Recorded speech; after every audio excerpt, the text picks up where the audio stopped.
That's what we'll use for jobs.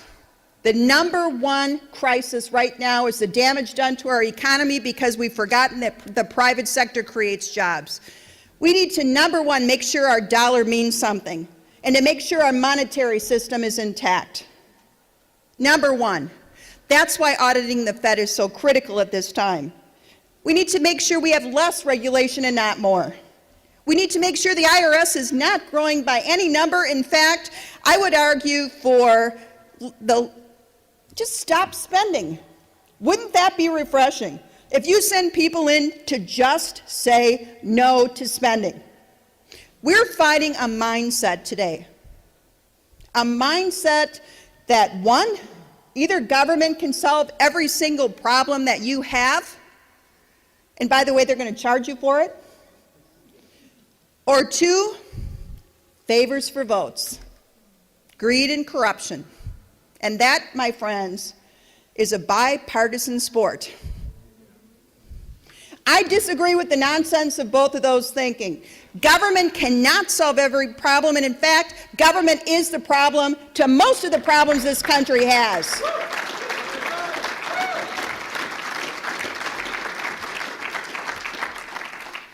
I will stand up to both of those ridiculous ideas. And I've made a pledge, we'll put it on the website, and it says, my votes will not be for sale. I will work on the core principles that we need in place. Not only limited government, which should be paramount, but the principles under the Constitution, but also the rule of law. Most of the problems today would be cleaned up if lawmakers would just obey the laws.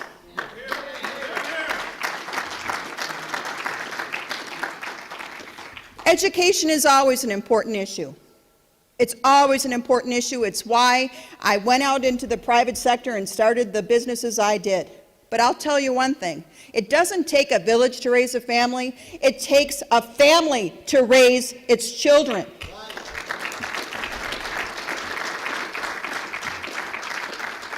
And that means we need free market competition so that parents and children have the best choices in either homeschooling, parochial schooling, voucher schools, charter schools, or whatever they decide is the best fit to educate their own children.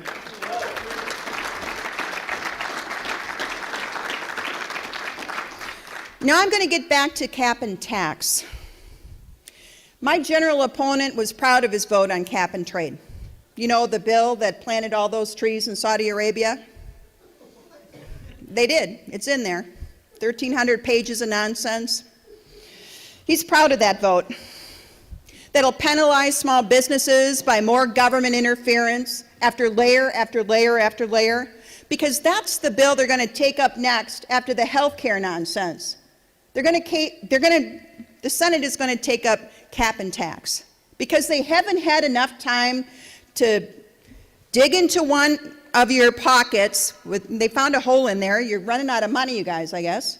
So they put their hand in the other pocket until you can say no.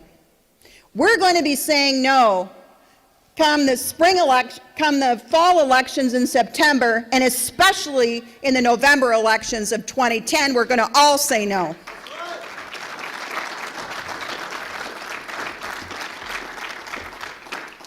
I will make sure to expose any hidden or flagrant tax hiking proposal for what it is. Cap and trade is just that. Obama health care threatens our elderly the most.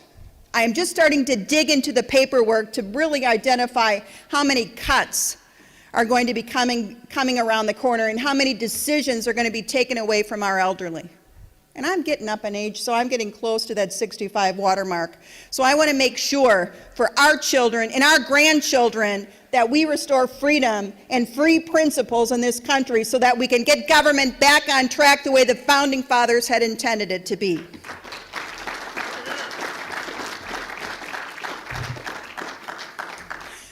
I'm standing here as a candidate for the United States House of Representatives. Representatives is the operative word. It is the first article of the United States Constitution for a reason. because we're supposed to be accountable as representatives to the people of this great country, and that is you. Now,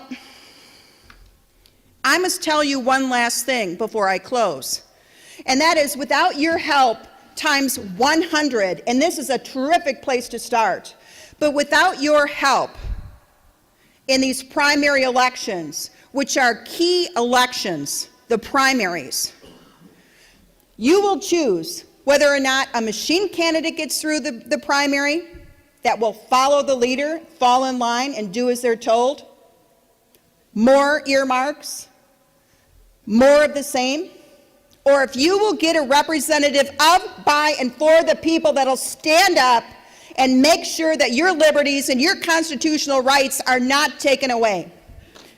We need you in the primaries.